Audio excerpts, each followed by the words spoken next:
Dans le labyrinthe des mots, des locutions et des expressions, on s'y perd parfois. Mais chaque mot a son histoire, et chaque histoire, son fil conducteur. Sur la chaîne YouTube IJC Group, je vous propose Le Fil d'Ariane, le podcast qui vous donne la clé pour comprendre les expressions françaises, une à la fois, un jour à la fois.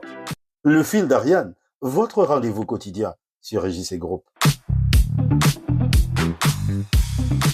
Bonjour tout le monde, je m'appelle Israël Jackie Cantade. Bienvenue dans ce nouveau numéro dédié aux mots, aux locutions et aux expressions. Comme chaque jour, je vous propose d'effectuer ce voyage intergénérationnel consacré à la magie des mots et des expressions. Une machine à remonter le temps pour comprendre l'histoire et la mythologie et placer dans leur contexte les plus belles phrases exprimées par les esprits anciens, mais qui permettent de raconter des histoires contemporaines. Bienvenue dans Le Fil d'Ariane. Le Fil d'Ariane, du lundi au vendredi sur la chaîne YouTube de IJC Group. Au fur et à mesure que l'on se plonge dans l'océan de la mythologie grecque, autant je la découvre fascinante, légendaire et miraculeuse. Les histoires sont trépidantes, les aventures de plus en plus mystérieuses. J'aurais vraiment aimé vivre dans ces périodes-là. Mais bon, nous sommes en 2025. Je ne peux qu'essayer de raconter ces aventures. Aujourd'hui, voyons l'expression « l'hydre de l'Erne ». D'entrée de jeu, deux mots plus ou moins rares apparaissent dans notre expression. Je vous propose de voir ce qu'est l'Erne avant de comprendre pourquoi l'hydre s'associe à l'Erne. L'Erne, en grec ancien, est un lieu chargé d'histoire et de mythologie dans la Grèce antique. C'est à la fois un site géographique et archéologique, et son rôle de la mythologie grecque a été très important. L'Erne était un lieu de marais et de sources d'eau douce, près du golfe Argolique, dans la région de l'Argolide, dans le Péloponnèse. Ces eaux stagnantes, fertiles, mais aussi potentiellement mortelles, ont nourri le mythe d'une région dangereuse. La mythologie désignait le lac Alcyone, près de l'Erne, comme l'une des entrées du monde souterrain de l'enfer. Les mortels n'osaient pas s'y aventurer. Des rites secrets et des mystères religieux étaient célébrés à l'Erne en l'honneur de Déméter et de Dionysos. Selon la légende, c'est dans le marais de l'Erne que les Danaïdes, les 50 filles de Danaos, jetèrent les têtes de leurs époux qu'elles avaient assassinés lors de leur nuit de noces. L'Erne n'est pas seulement un lieu de mythe, c'est aussi un site archéologique majeur pour la préhistoire grecque.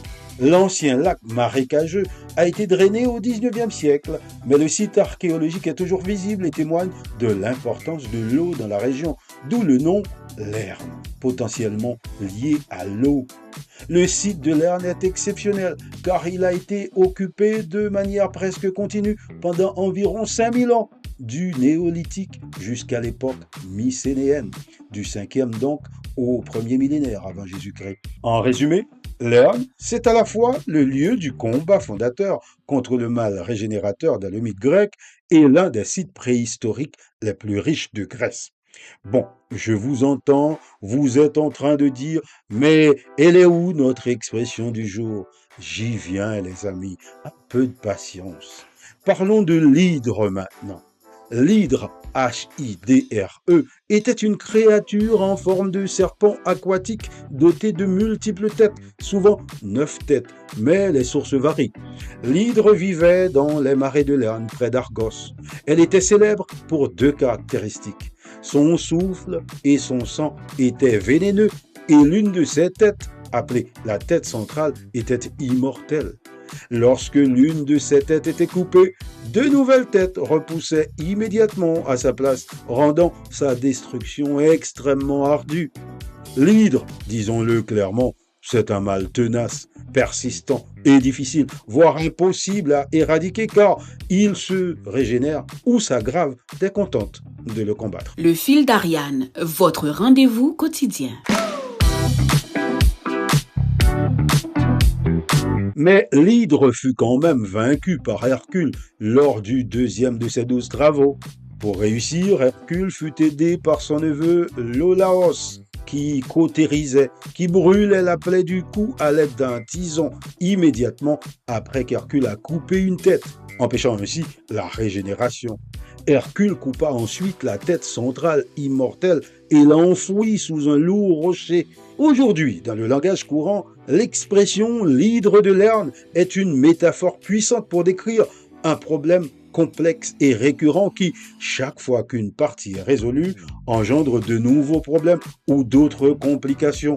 C'est une situation critique qui ne cesse de s'aggraver malgré les efforts pour l'améliorer. C'est un fléau social ou politique dont les racines sont si profondes que le combattre ne fait que le renforcer ou le diversifier. On dira par exemple, l'insécurité en Haïti ressemble à l'hydre de Lerne. Malgré les nombreux plans proposés, on n'est pas près de l'éradiquer. Le fil d'Ariane, une expression, un jour à la fois. Et voilà les amis, le fil d'Ariane, c'est fini pour aujourd'hui. Mais je vous retrouve demain. Et cette fois, nous allons faire connaissance avec un monsieur du nom de Tantale. Nous allons surtout comprendre son châtiment, son supplice. Le supplice de Tantale. C'est l'expression de demain. Mais d'ici là, continuez de vous abonner à la chaîne YouTube IJC Group pour découvrir d'autres contenus.